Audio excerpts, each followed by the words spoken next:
Hello बच्चों, मैं आपका दोस्त आपका केमिस्ट्री टीचर राजेश खोदरे MGCI के यूट्यूब चैनल पर एक बार आप सभी का पुनः स्वागत करता हूं।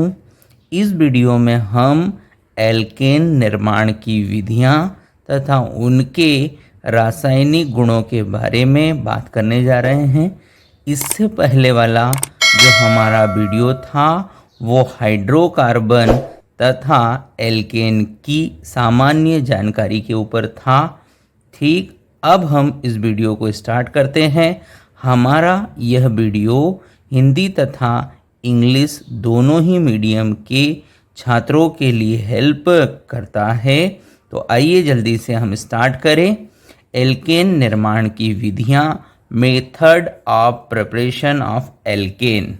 ठीक, हम एल्केन को प्रयोगशाला में कई तरह से तैयार करते हैं, जिसमें से यहाँ हम उन विधियों की बात करेंगे जिन पर हमें परीक्षा में मुख्य रूप से प्रश्न पूछा जाता है, या तो वे विधि जिनको सीधे ही नाम के रूप में, नेम रिएक्शन के रूप में हमसे पूछा जाता है। ऐसी विधियों को हम यहाँ बहुत ही आसान और सरल तरीके से सीखने जा रहे हैं। आइए स्टार्ट करते हैं।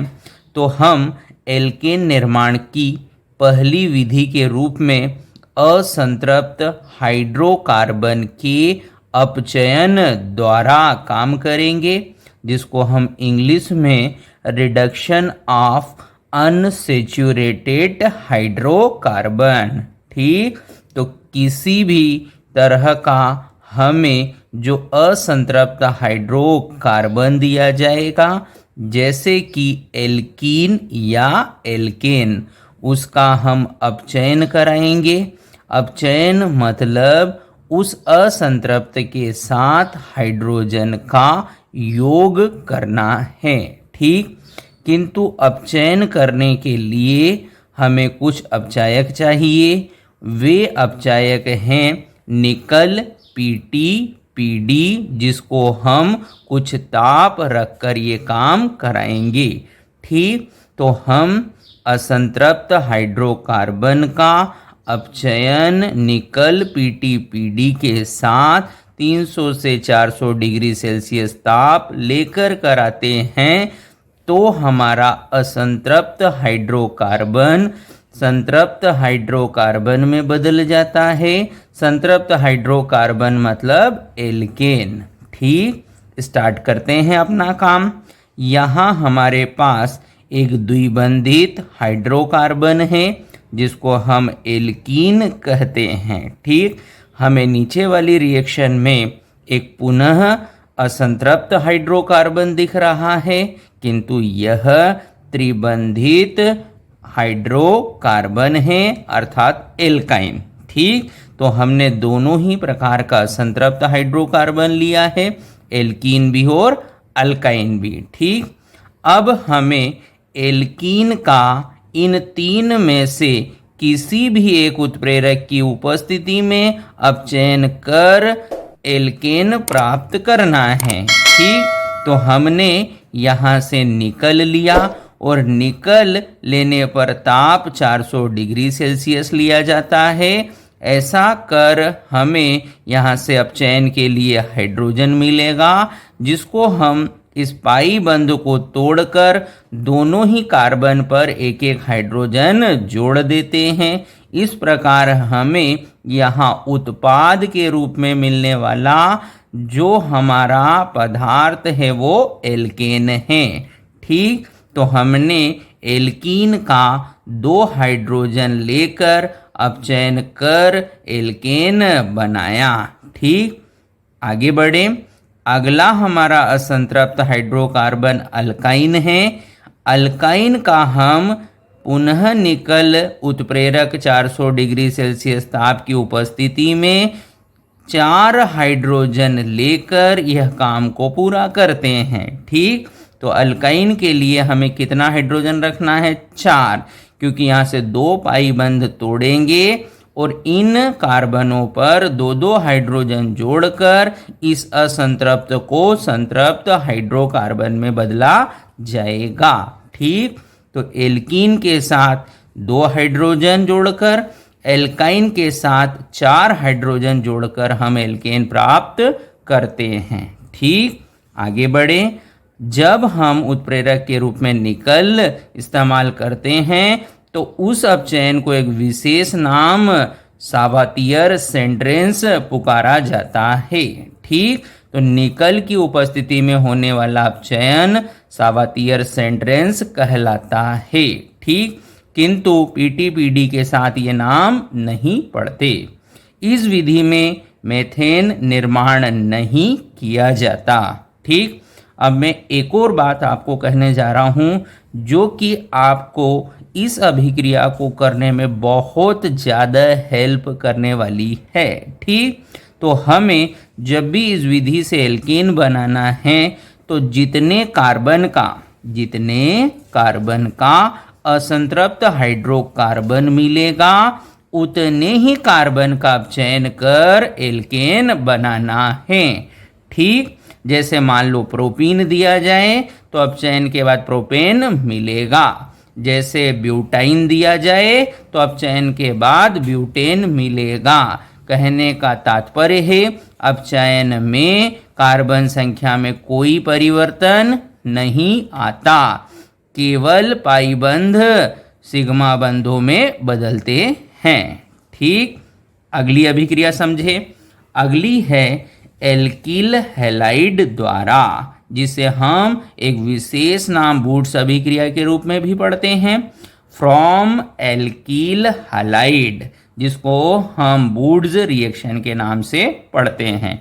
ठीक, तो इस अभिक्रिया में हमें एल्किल हैलाइड द्वारा एल्केन की प्राप्ति होगी। कैसे, उसे समझते हैं। तो हम जब भी वुड्स अभिक्रिया से एल्केन बनाना चाहते हैं तो हमें 2 एल्किल हैलाइड लेना है। कितना? 2 एल्किल हैलाइड लेना है जो कि एक जैसा और अलग किसी भी तरह का हो सकता है। ठीक, किंतु लेना हमेशा 2 ही एल्किल हैलाइड है। ये 2 एल्किल हैलाइड एक जैसा भी हो सकता है और अलग अलग भी। ऐसे एल्किल हैलाइड की क्रिया हम सोडियम धातु से कर एल्केन को प्राप्त करते हैं। ठीक, किंतु यह सब काम एक उत्प्रेरक शुष्क ईथर की उपस्थिति में कराया जाता है। ठीक, तो 2 एल्किल हैलाइड अणु लेकर सोडियम के साथ शुष्क ईथर की उपस्थिति में क्रिया कर भी एल्केन को प्राप्त किया जाता है। इस अभिक्रिया को हम वुड्स अभिक्रिया कहते हैं। ठीक, अब इस विधि से भी मेथेन निर्माण नहीं किया जाता है। ठीक, अब इस विधि का भी हम एक शॉर्टकट समझ लें जो कि हमें देखने पर ही हमारा उत्पाद या हमें क्या प्रोडक्ट मिलेगा इस बात की जानकारी दे दे।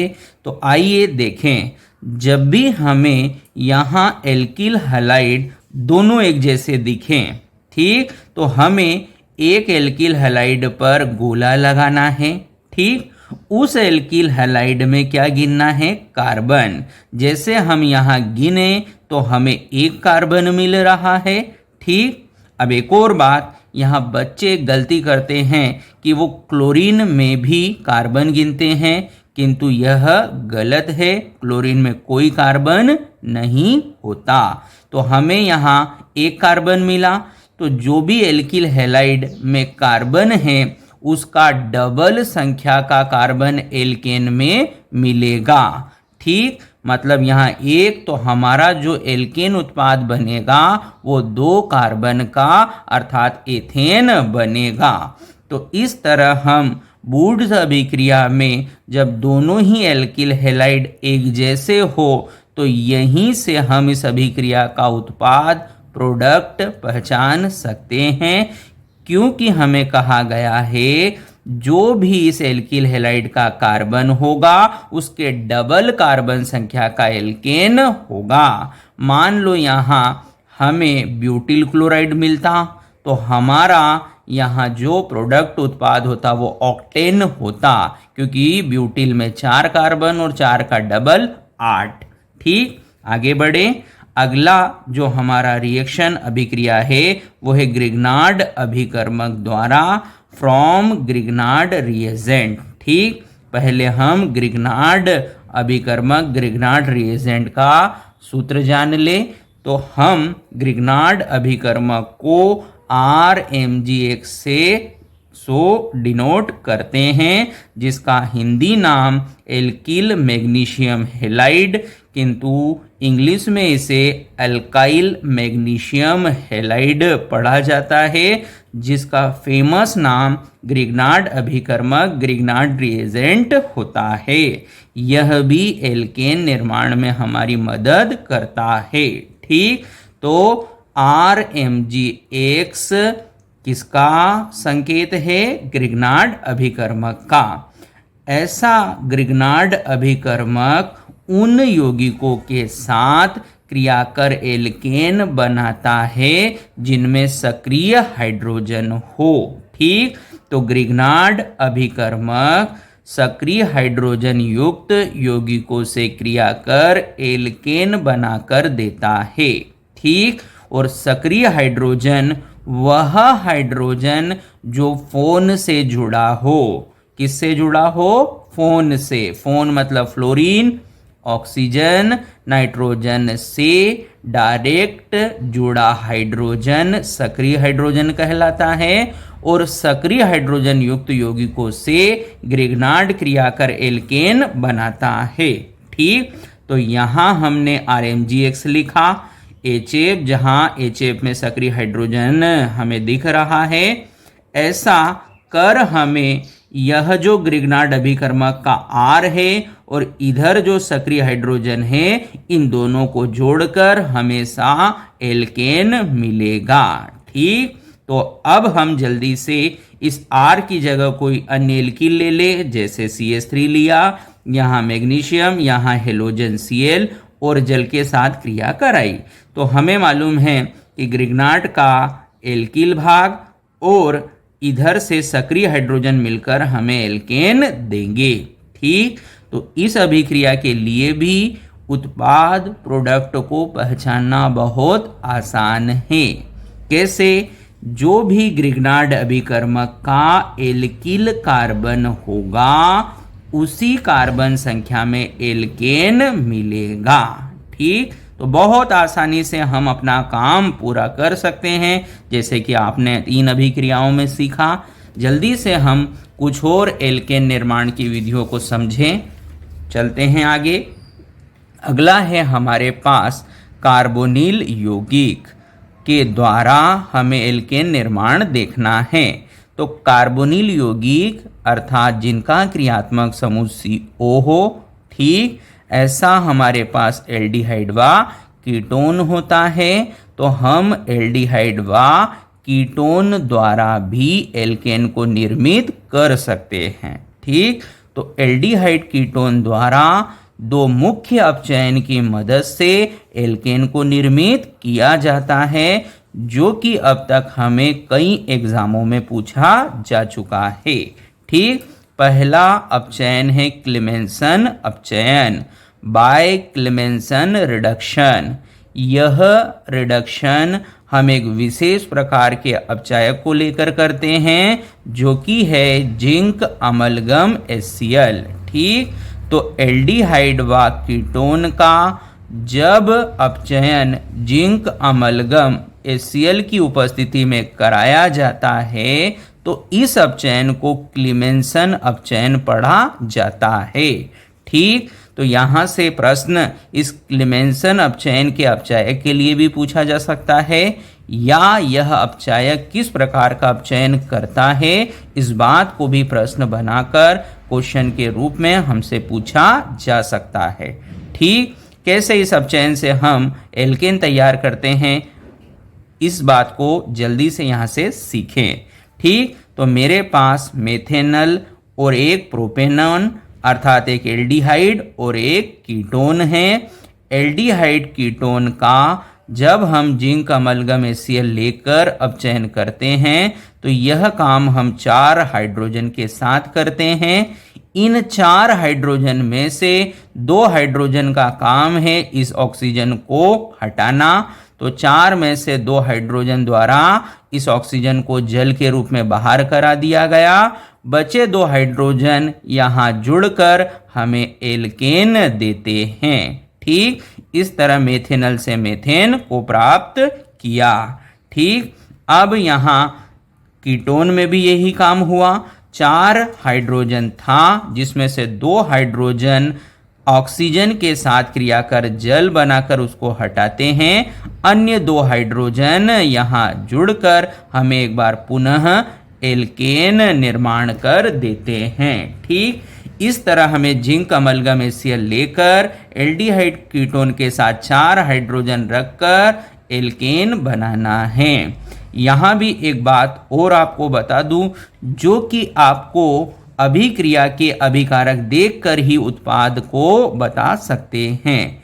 इस अपचयन में भी जितने कार्बन का आपका एल्डिहाइड कीटोन होता है उतने ही कार्बन का एल्केन प्राप्त होता है। ठीक, अगर यहाँ एक कार्बन का एल्डिहाइड है तो एक कार्बन का ही एल्केन मिलेगा। यहाँ 3 कार्बन का कीटोन है तो 3 कार्बन का ही एल्केन मिलेगा, अर्थात कार्बन संख्या में कोई परिवर्तन नहीं आता। ठीक, आगे बढ़े। एक और बहुत फेमस अपचयन है वुल्फ-किस्नर अपचयन। यह अपचयन भी हम एल्डिहाइड कीटोन के लिए ही लगाते हैं। ठीक, वुल्फ-किस्नर रिडक्शन जिसका जो रिड्यूसिंग एजेंट है अपचायक है वो है NH2NH2KOH हाइड्रोजन क्षार।